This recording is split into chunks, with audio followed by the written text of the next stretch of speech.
স্ত্রী দুজন যদি একসাথে থাকে তাহলে স্বামী স্ত্রীর আচরণ সম্পর্কে জানতে পারেন এবং স্ত্রী স্বামীর আচরণ সম্পর্কে খুবই ভালোভাবে অবগত থাকেন, যেহেতু দুজন জীবনসঙ্গী হিসেবে থাকেন। তো আপনি আপনার স্বামীর ভিতরে এই ধরনের আচরণ কি কখনো লক্ষ্য করেছেন কিনা, বা আপনি যে অভিযোগটা করছেন তার দিকে? আমার শাশুড়ি ফোন দিচ্ছে, দেখি কি বলে। বলো। বলা তো বলবই, তাই না? তোমাকে তুমি এত হাত পা ধরে ঠেকছে, তুমি ইগনোর করতে চাও। এনে তো তোমার ইগনোর তো ওরা নিজে চেক কর নাই, মিডিয়ারা দিছে না। তাহলে তোমার ধৈর্য ধরে দেবো, বই কি বই নে, কি কি হবি কি হবি নে, আগে মানুষ তো সুস্থ আগে বাড়তি যায়। আমি কি মিডিয়া ডেকে নিয়ে আসছি? তারা খবর পাইছে বলেই তো আসছে।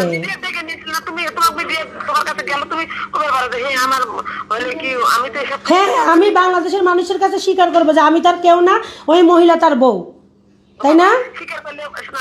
না না, স্বীকার করলে আমি কোথায় গেলাম?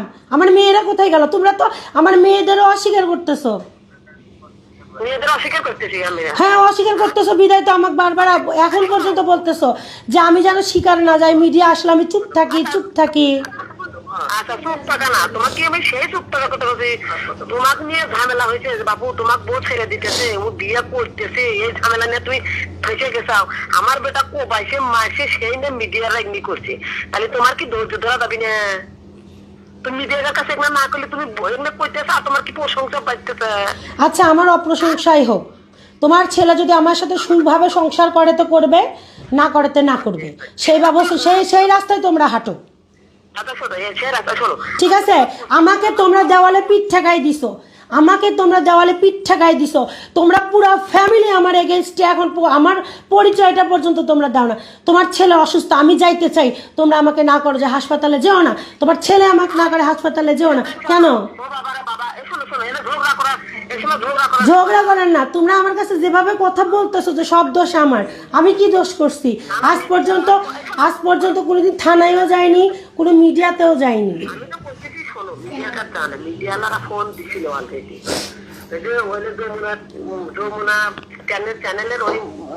সাংবাদিক ফোন দিছিল অলরেডি, ফোনের সাথে কেমন কথা বলেন, সেই জন্য তোমার ফোন দিতেছি যে তুমি এ কথা কখন করলি, আর এখানে কখন করলি।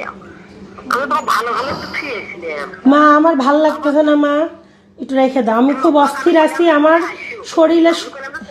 তুমি আসো। আরে বাবা, মানুষ বিয়ে করলে বউ নিয়ে একটু দম্পতি করায় বিয়ে, আমরাও তো জানি না বিয়ে করছি কিনা, এখানে তো স্বীকার হচ্ছে না বিয়ে করছি। আর তুমি মানুষের কথা শুনতে, মানুষের কেউ কি করতেছে না করতে, তুমি তেইশ কথা শুনে এই নিজে করতে চাও। তার কাছে থাকানোর দিনে, আমার কাছে থাকানোর দিনে মানুষের কথা শুনে মানুষের কাছে থাকতে তুমি, হ্যাঁ? আমি তোমার হাত পা ধরে ফেলছি না না, আমার পরিবারে শোনো, আমার মান সম্মানটা কোথায়? আমি কারোর কথাই বলি না, আমার মান সম্মানটা কোথায় রাখলা তোমরা? আমার মান সম্মানটা কোথায় রাখলা? আচ্ছা, প্রশ্ন করেন। শ্বশুর ওখানে আছে। আচ্ছা, আরো ওই ছেলে পেলে আপনি লাগছে, কেমন গেল? আমি তো সেদিনে মোড়াই বসে আছি। তুমি কি না এই দুটো নিয়ে ধরে ধরে পারলে না, বাসাটাকে নিয়ে যাই, আমি বাসা নিয়ে যাই। তারা যদি ধৈর্য ধরতে না পারে আমি কি করব? তোমার বেটার বউ হিসাবে আমাকে সবাই চেনে।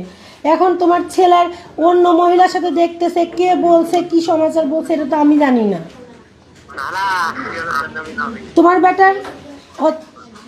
তোমার বেটার পরিচয়ের লোক তো কম নাই, অভাব নাই। তোমার বেটা এখন কি বলতেছে? তোমার বেটা বলতেছে আমার চেহারা যেন ও না দেখে। ঠিক আছে, দেখা লাগবে না বাবা, তোমরা সেই পথে হাঁটো, আমাকে যে পথে হাঁটাচ্ছ তোমরাও সেই পথেই হাঁটো।